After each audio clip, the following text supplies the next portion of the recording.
Obviously, you all have some say. Well, what I like to use these days is we're a 4.5-year-old firm with 15 years of experience. So we started in 1998, and frankly, in 1998, a monkey with a cup could have raised a fund. That's not the case anymore. A lot of monkeys did, and I might have been one of them. And like you say, you're lucky. Your lucky is good, right? Lucky's good. Anyhow, so in our current iteration, which is 4.5 years old, we have a really good karma around the table on Mondays.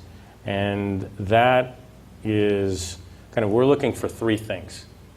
I mean, more, but if you had to narrow it down. We're looking for really exceptional people. I mean, we're not looking for the 1%, we're looking for the 1/10 of 1% of the person and the team. Second, we're looking for an incredibly differentiated product orientation. We're not looking to make trades, we're looking to kind of be in the ground floor of enduring consumer businesses. And that's all we invest in is consumer. And we're looking for people who have kind of a DNA that says, I want to create a different consumer product or service that's enduring. And then lastly, we're looking for people that are attacking problems in very big markets. Because unfortunately, one of the realities about the VC business that we should talk about is, grand slam home runs are what defines us. And it's not a doubles and triples business, period. So we're looking for those 3 things. Yeah. And what we've learned is that the 6 or 7 people around the table are different in their level of discernment of each of those 3 things. Because you've matured. Because we've matured, the team's matured. But, take people judging for a second. VC, you have to both identify the space, identify the people, and then kind of pick the company.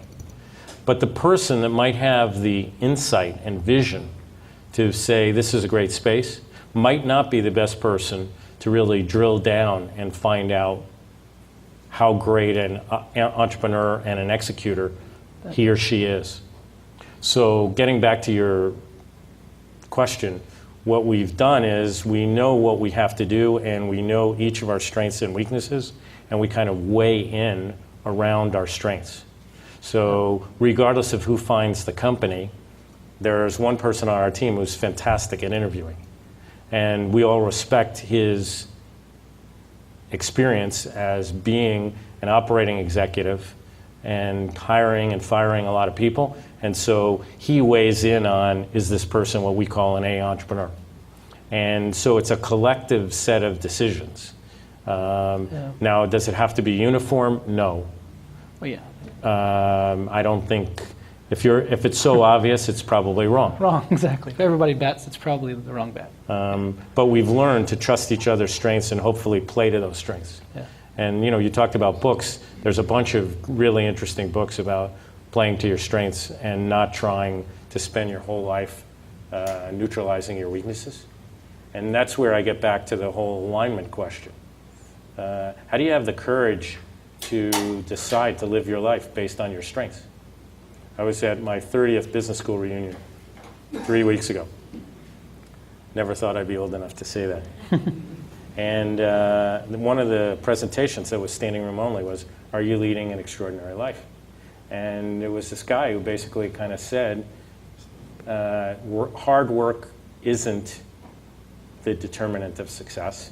He said, his maid works really hard. No one harder in his life than her. And,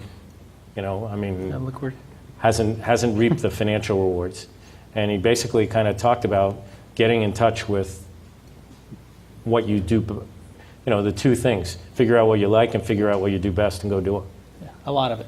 Yeah, just keep doing it until someone tells you to stop.